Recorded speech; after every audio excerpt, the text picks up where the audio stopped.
រឿងដែលសំខាន់គឺកម្ពុជាត្រូវតែអនុវត្តឲ្យបានពេញលេញតាមសំណើឬក៏លក្ខខណ្ឌទាំង4ចំណុចរបស់ថៃអត់មាន9ចំណុចដូចលោកប្រាក់សុខុនលើកឡើងទេ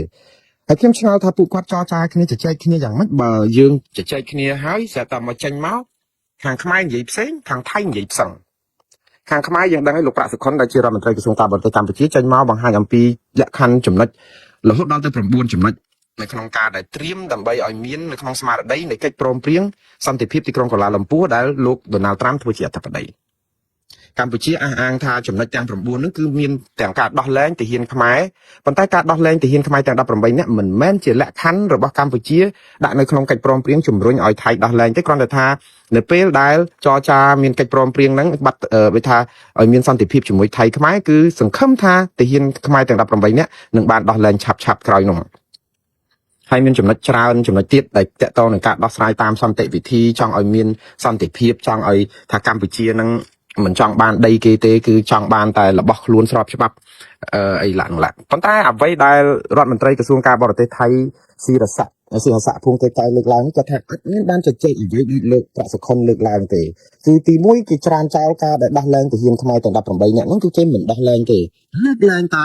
កម្ពុជាអនុវត្តតាមលក្ខខណ្ឌ4ចំណុចរបស់គេឲ្យបានហើយបងប្អូនលក្ខខណ្ឌ4ចំណុចហ្នឹងលក្ខខណ្ឌស្អីគេក៏ពិបាកមកម៉េះហើយហេតុអីបានជាថៃនៅតែជំរុញម្ដងហើយម្ដងទៀតថាត្រូវតែអនុវត្តតាមលក្ខខណ្ឌទាំង4ចំណុចលក្ខខណ្ឌទាំង4ចំណុចហ្នឹងគឺជាលក្ខខណ្ឌដែលថៃបានដីខ្មែរបាត់ដីតែប៉ុណ្្នឹងឯងហើយវាអត់មានអីថ្លៃទេអញ្ចឹងបើសិនជាខ្មែរធ្វើតាមលក្ខខណ្ឌថៃបានន័យថាកិច្ចព្រមព្រៀងសន្តិភាពនេះគឺយើងបានសន្តិភាពតែថៃបានដីហើយអាសន្តិភាពដែលថៃបានដីយើងអត់បានដីហ្នឹងគឺយើងបាត់បង់អាតំបន់ដែលថៃកំពុងត្រួតត្រាហើយនឹងដូចជាភូមិព្រៃច័ន្ទភូមិជោគជ័យឯអាហ្នឹងហើយដែលជាបញ្ហានោះហើយចំពោះខ្ញុំបានលើកឡើងក្នុងខ្ញុំកាលពីម្សិលមិញមួយថ្ងៃហើយថាបើអត់មានអាកិច្ចព្រមព្រៀងសន្តិភាពទីក្រុងកូឡាលំពួរហ្នឹងក៏អត់ចោះព្រោះយើងចង់បានសន្តិភាពមែនហើយប៉ុន្តែបើយើងចរចាគ្នាចង់បានសន្តិភាពឲ្យថៃគ្របសង្កត់លើយើងហើយថៃអះអាងថានៅកន្លែងណាដែលខ្លួនគ្រប់គ្រងបានជាដីកម្មសិទ្ធិរបស់ខ្លួនបើទោះបីជាដែនអធិបតេយ្យរបស់កម្ពុជាតើកម្ពុជា17លានអ្នកទៅយល់ព្រមយ៉ាងម៉េចទៅកើតទៅដូច្នេះរឿងនេះក៏ទៅតែមិនរួចខ្មែរក៏ទៅតែមិនបានខ្ញុំគិតថាទៅមិនបានទេប៉ុន្តែប្រកាសកម្ពុជាគេទៅបានខ្ញុំអត់ដឹងមិនប៉ុន្តែចំពោះខ្ញុំជាខ្មែរខ្ញុំគិតថាវាទៅមិនកើតនៅពេលដែលយើងមានកិច្ចព្រមព្រៀងដែលយើងធ្វើឲ្យបាត់បង់អធិបតេយ្យរបស់យើងហើយយើងថៃគេនិយាយថាអត់ដែរថាអត់បាច់មានកិច្ចព្រមព្រៀងហ្នឹងក៏បានដែរបើអត់មានការឯកភាពអនុវត្តតាមលក្ខខណ្ឌទាំង4របស់ថៃដូច្នេះថៃហាក់បីដូចជាបញ្ជាក់ច្បាស់ហើយច្បាស់ទៀតដូចជាសង្កត់កកម្ពុជាក្នុងការរងសម្ពាធមួយដ៏ធំថាបើមានកិច្ចព្រមព្រៀងនេះមែនគឺបានន័យថាខ្មែរព្រមទទួលយកលក្ខខណ្ឌទាំង4ចំណុចរបស់ថៃហើយខ្ញុំជម្រាបម្ដងទៀតលក្ខខណ្ឌ4ចំណុចហ្នឹងមានអីគេខ្លះទី1ដកសពាវុធធនធ្ងន់ទាំងអស់ចេញពីព្រំដែនជួរមុខបានន័យថាឲ្យដកចេញមកបន្ទាយរៀងខ្លួនមកលោកប្រាក់សុខុនថាហ្នឹងអត់មានបញ្ហាទេព្រមតាមប៉ុន្តែនៅពេលរឿងទី2គឺរឿងដោះមីននៅតំបន់មានចំនួនថៃបញ្ជាក់ឲ្យគឺដោះមីនក្នុងតំបន់ព្រំដែនដែលថៃគិតថាកម្ពុជាទន្ទ្រានក្នុងដែនអធិបតេយ្យថៃអញ្ចឹងបានន័យថាការដោះមីននេះគឺដោះមីននៅតាមកន្លែងដែលថៃយកបលាលុះមករៀអត់ទាន់បានដោយសារតែខ្លាចជន់មីនអញ្ចឹងឲ្យខ្មែរដោះឲ្យអស់ហើយលក្ខខណ្ឌមួយនេះគឺជាលក្ខខណ្ឌព្រៃឫស្សីនិងប្រាក់ដួងហើយដោយសារអីខ្មែរយើងដូចថាដោយសារតែមានមីនច្រើននៅតំបន់ប្រាសាទតាកបីហ្នឹងដែលថៃអត់អាចចូលបានហើយថៃទទួលស្គាល់ការពិតថាវាយយកប្រាសាទតាកបីអត់បានដោយសារតែមីនអញ្ចឹងបើយើងដោះមីននៅក្នុងតំបន់ដែលមានចំនួនហ្នឹងគឺបានន័យថាយើងបើកឲ្យគេចូលមកបានជាការបារម្ភអញ្ចឹងទេប៉ុន្តែកម្ពុជាយល់ព្រមហើយរឿងដោះមីននឹងអត់មានបញ្ហាគាត់ថាដោះតាមកន្លែងណាទៅមុនហើយដាក់តាមបែបមនុស្សធម៌កម្ពុជាប្រកាន់ចំហតាមបែបមនុស្សធម៌ខ្ញុំជឿថាបើតាមបែបមនុស្សធម៌ហ្នឹងប្រហែលជាថៃមិនព្រមទេព្រោះអីអារឿងដោះមនុស្សធម៌ហ្នឹងខ្មែរដោះរាប់សិបឆ្នាំហើយថៃមានដៃឈឺក្បាលអីយើងដោះរំដោះដីស្រែឲ្យប្រជាពលរដ្ឋអាស្រ័យផលគ្រប់ទីកន្លែងហើយទៅយកពាក្យអាមនុស្សធម៌ហ្នឹងនៅក្នុងគោលការណ៍ចរចាជាមួយថៃតែមកស្អំចិត្តប្រជាពលរដ្ឋខ្មែរថាខ្មែរព្រមដោះមីនហ្នឹងដើម្បីមនុស្សធម៌ប្រើពាក្យមនុស្សធម៌ហ្នឹងឲ្យខ្លាំងដើម្បីឲ្យដឹងថាចងកាតព្វកិច្ចមួយថាអត់តាមលក្ខខណ្ឌថៃទេគឺយើងដោះទៅតាមអ្វីដែលចាក់ស្ដែងរំដោះដីប្រជាពលរដ្ឋឲ្យឆ្ងាយពីព្រំដែនទៀតតែថៃគេមានចង់បានរឿងឆ្ងាយពីព្រំដែនណាយើងដូចនិយាយអត់ត្រូវគ្នាសោះថៃគេបានប្រាប់ឲ្យថាគេចង់បានដោះនៅតំបន់មានចំនួនមានវិវាទព្រោះអីគេចោទយើងថាដាក់មីនថ្មីអីណាទៀតផងអញ្ចឹងគេចង់ឲ្យដោះតំបន់ហ្នឹងអស់ដើម្បីគេស្រួលល្បាតគេស្រួលដាក់បលាលួសទេបើតាមខ្ញុំយល់ណាតែខ្មែរយើងអត់ចង់ស្របតាមកិច្ចព្រមព្រៀងហ្នឹងលក្ខខណ្ឌហ្នឹងទេព្រោះអីខ្លាចប្រជាពលរដ្ឋខ្មែរនាំគ្នារិះគន់គ្រប់គ្នាដែរថាដូចរឿងប្រាក់ដួងរឿងលងវែកអីចឹងតែអញ្ចឹងសុខចិត្តប្រើពាក្យថាមនុស្សធម៌តែព្រមដោះមីនប៉ុន្តែថៃនៅតែគិតថាការព្រមនេះគឺអត់ស្មោះសរទេបើព្រមតើទៅព្រមដោះមីននៅតំបន់មានវិវាទ ចាំមិនថាត្រូវគ្នាទេម្នាក់និយាយគោម្នាក់និយាយកបៃទេគាត់ថាស្តៀងថាវាជាសត្វពាហនៈតែប៉ុណ្្នឹងឯងវាមិនមែនថាប្រៀបធៀបគោទៅនឹងយន្តហោះឬក៏ទៅនឹងគ្រឿងឡានអីចឹងឯងប៉ុន្តែឥឡូវនេះកំពុងតែគោនិងកបៃតែវានៅតែខុសគ្នាវាបើតែជាចំណាត់ថ្នាក់នៃគោនិងកបៃនឹងសត្វពាហនៈបំរើឲ្យ